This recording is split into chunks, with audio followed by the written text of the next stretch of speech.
January 1947. Los Angeles wakes to a nightmare. A body in a vacant lot, posed like a mannequin but cut clean in half. No blood, no struggle. Just a message carved into flesh. She was 22. Her name, Elizabeth Short. The world would remember her only as the Black Dahlia. Doctors, drifters, even a Hollywood surgeon. All suspects. None proven. Letters taunted police. Confessions collapsed. The killer vanished into legend. So who staged her death for the city to see?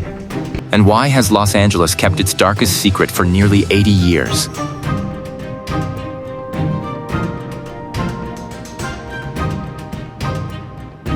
January 15, 1947. Los Angeles stirred awake. Streetcars clattered downtown. Newspapers hit pavement. Cars pushed through morning haze. On Norton Avenue, a young mother with a stroller noticed a pale figure in a vacant lot. From a distance, it resembled a mannequin, limbs arranged neatly, face tilted skyward. But as she drew closer, the illusion broke. It was a woman, naked, cut cleanly in half at the waist, skin drained, white against the earth. No blood on the ground, she had been killed elsewhere and displayed here. The mother's scream carried across the street. Within minutes, sirens tore into the neighborhood. Officers roped off the lot as neighbors gathered, whispering and pointing. Children were pulled away, while adults pressed forward, unable to look and unwilling to turn back. Detectives arrived. A veteran studied the body with grim precision while his younger partner recorded notes. Just feet from the sidewalk, the corpse had been arranged for maximum exposure. The separation of torso and hips was surgical, the skin scrubbed, the lips carved into a grotesque smile. Uniformed men searched the lot. Tire marks blurred into footprints already ruined by onlookers. Trash littered the weeds but yielded nothing. The body itself was the statement. Reporters descended quickly. Flashbulbs cut the scene into fragments. Rumors spread, and by nightfall a name had taken hold, the Black Dahlia, drawn from a film title and her taste for dark clothes. The crowd swelled, restless for a story. Her identity was buried beneath myth before it could be claimed. What remained in the grass was not only a body, but an announcement. A crime staged to be seen, built to endure. The Black Dahlia case had begun. At the precinct, fingerprints from the body were transmitted through a sound photo machine, an early fax that scratched images across a drum. Within an hour, the FBI responded. The victim had a name, Elizabeth Short, 22. Her record was thin. In 1943, she applied for clerical work at Camp Cook, an army base north of Los Angeles. Months later, she was arrested in Santa Barbara for underage drinking. The Bureau already had her mugshot and prints filed among more than 100 million records. A life barely begun, now resurrected through paper and ink. The press moved faster than the police. By nightfall, the nickname had spread. The Black Dahlia. It fused her dark wardrobe with the noir film The Blue Dahlia, still in theaters. The name erased her identity even as it immortalized her. Detectives traced her final months, drifting between jobs and boarding houses, remembered for beauty, politeness, and restlessness. Friends spoke of her longing for Hollywood success. Her letters home carried hope strained thin by poverty. Reporters told a different story. They embellished, speculated, invented, casting her as seductress, drifter, mystery woman. Each version pushed her further from the truth of her short, uncertain life. In the squad room, maps filled with pins marked addresses she had occupied. Photographs of her face were pinned beside autopsy reports and crime scene sketches. The case was raw, already bending toward legend. Elizabeth Short had been identified, but the myth grew faster than the truth. The city wanted a story. The police needed a killer.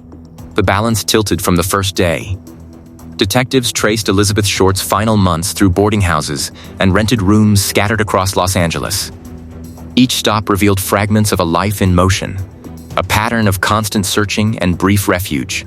Landladies remembered her politeness, the way she folded dresses with precision even when rent was late. Neighbors in shared bathrooms recalled inexpensive perfume and laughter echoing down hallways. She was remembered for her striking appearance, dark hair, porcelain skin, a face that seemed destined for the screens she pursued but never reached. Her possessions spoke quietly, a cracked compact mirror, A postcard of snow from a place she had never seen. Photographs worn from being carried from room to room. Letters to her family offered plans for work and stability, promises written more for comfort than certainty. In diners and dance halls, acquaintances remembered presence more than detail. Some said she seemed adrift, waiting for luck that never came. Others described a determination hidden beneath her quiet exterior, a refusal to fade into the anonymity the city forced on so many. Detectives mapped her movements, cafes where she worked, clubs where she was seen, apartments briefly occupied before moving on. Pins crowded the map, but no pattern emerged. Her life mirrored thousands of others, young women chasing possibility through jobs, boarding houses, and borrowed promises. The contrast was sharp. In the squad room, her death was reduced to evidence, photographs, and autopsy reports. In memory, she remained restless and alive, navigating the city with fragile hope. By the end of those early interviews, detectives knew her name, her movements, her ambitions, but not why her life ended with such brutality, or who staged her body in the grass. Elizabeth Short had lived in small spaces, holding on to fragile dreams. The city had already claimed her as the Black Dahlia.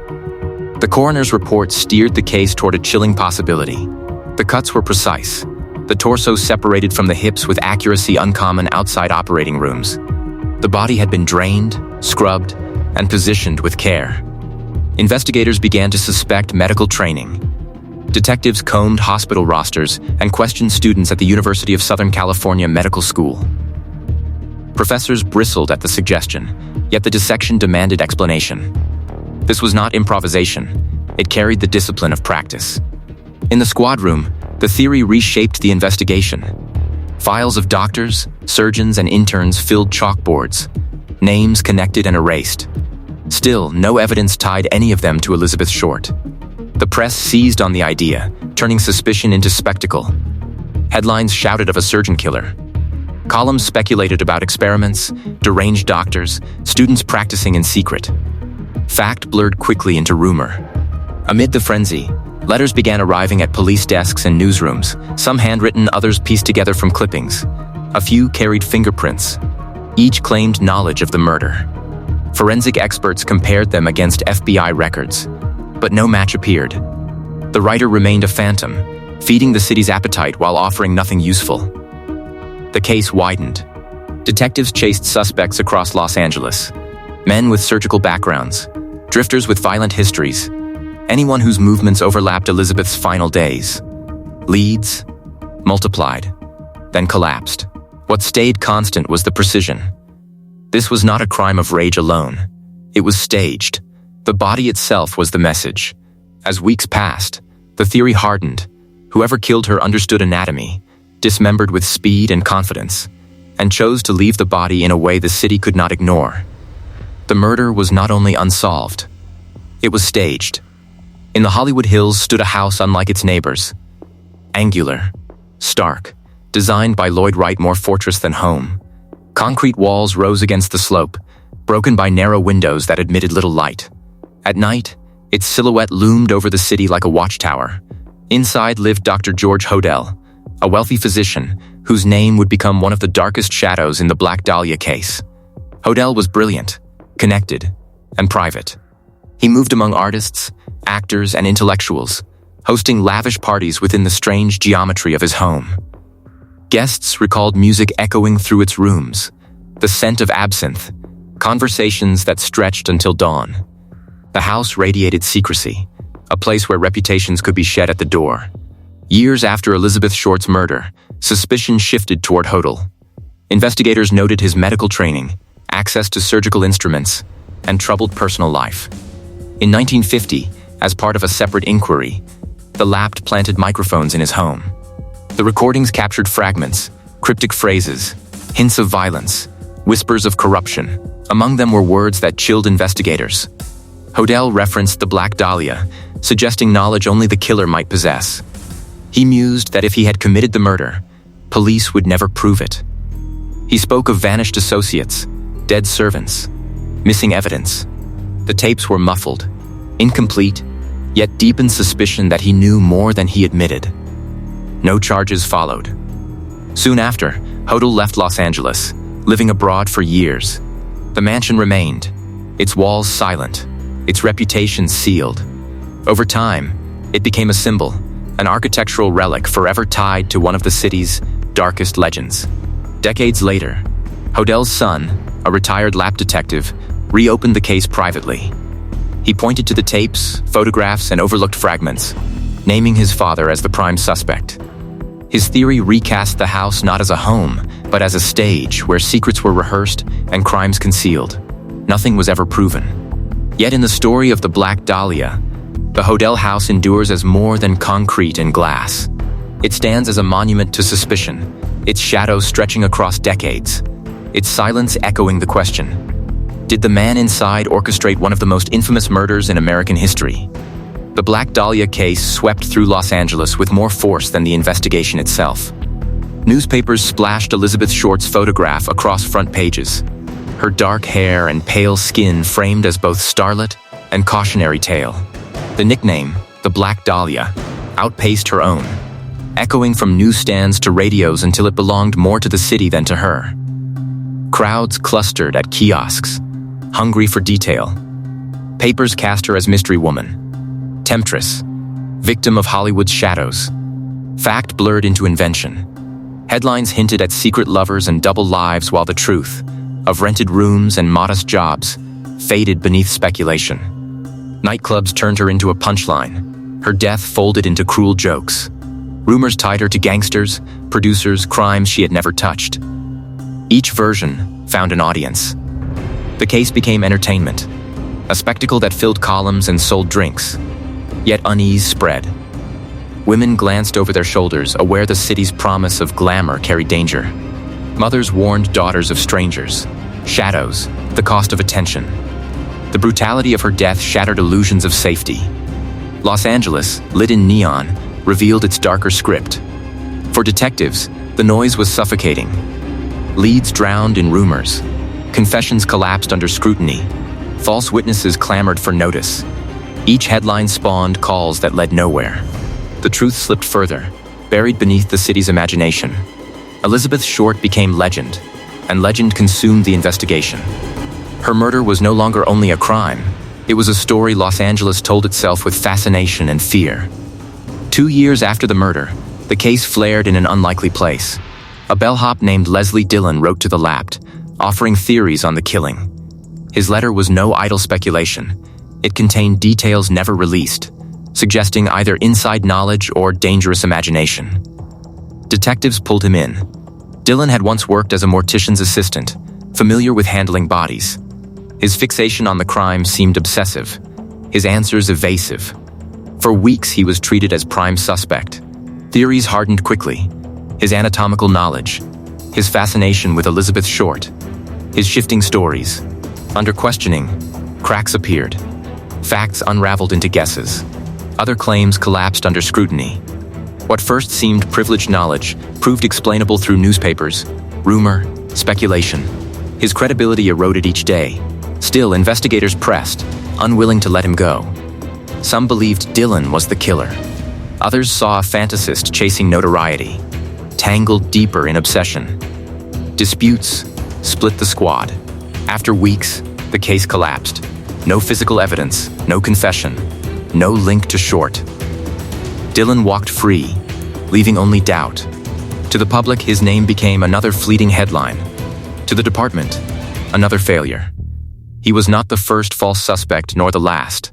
Confessions poured in, men and women claiming guilt, most exposed as liars, some dismissed as unstable. Each false lead drained resources, pushing the real killer further into shadow. By 1949, detectives had questioned hundreds, arrested dozens, released them all. The Black Dahlia case had become a magnet for the guilty, the desperate, and the delusional. The truth remained untouched, hidden behind a crime staged too perfectly to leave a trail.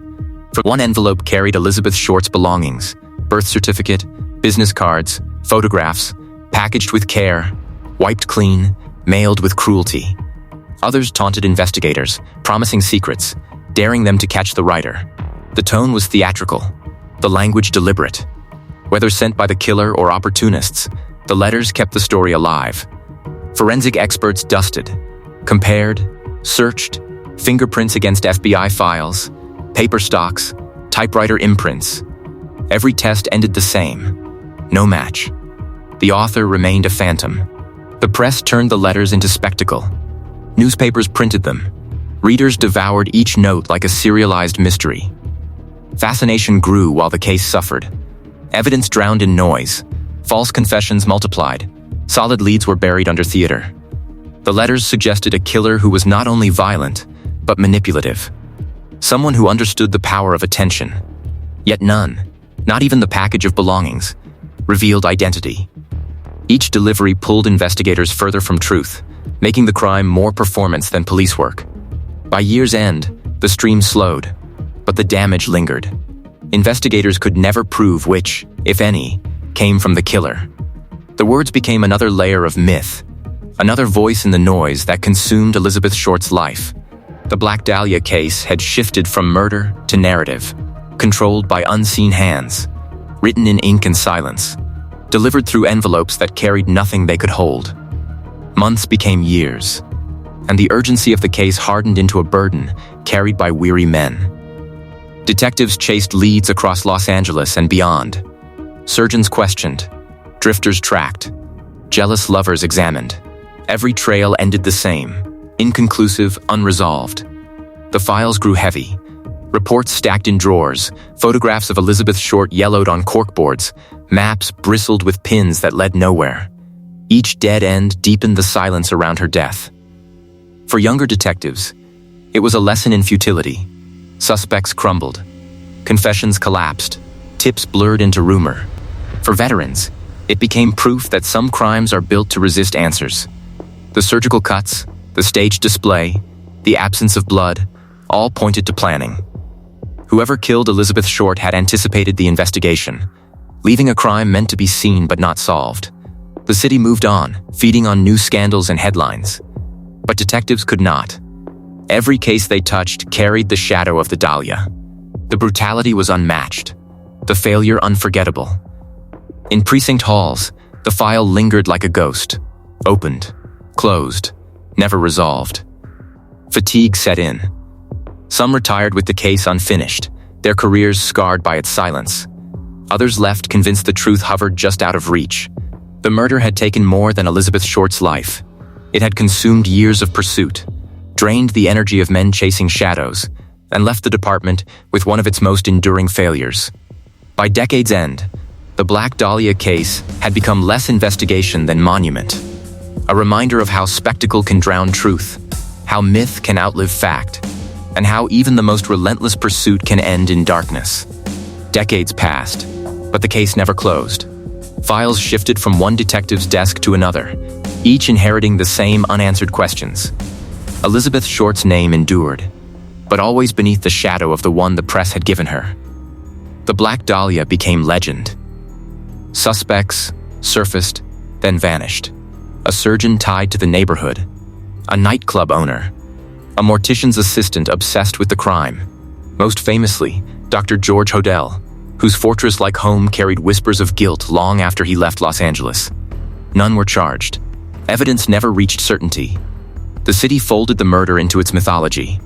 Books, films, documentaries reimagined her life, layering speculation over fact, until Elizabeth became less a victim than a canvas for Los Angeles' darkest fascinations. At her gravesite in Oakland, the stone is plain, her name etched without flourish. Visitors leave flowers and notes, reminders that beneath the legend was a young woman whose life ended violently before it truly began.